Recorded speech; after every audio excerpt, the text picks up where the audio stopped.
In the village of Crossroads, nestled in the heart of the mountain, there was a young champion in the art of construction.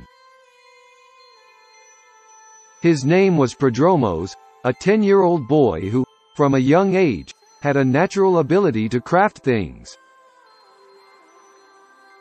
Whether it was a simple wooden toy or a complex mechanism for his yard, Prodromos had the magical touch of a craftsman.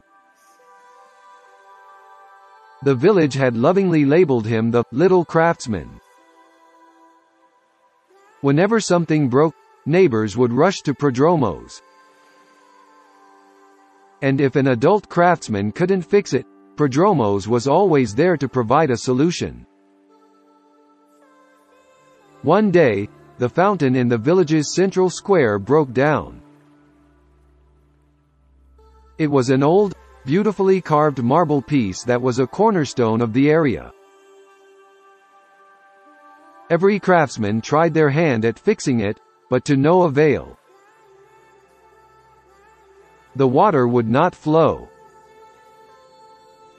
Grandma Zafiro, the wisest woman in the village, said, "Perhaps it's time for Prodromos to help us."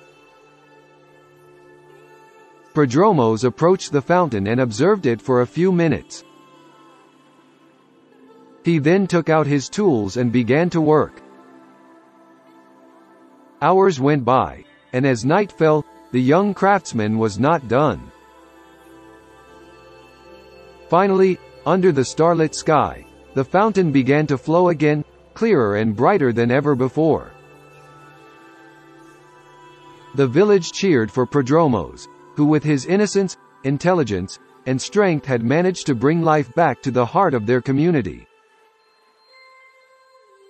From that day on, Prodromos was not just the little craftsman. He was the village's hero, the boy who had shown that with faith, hard work, and love, miracles can happen.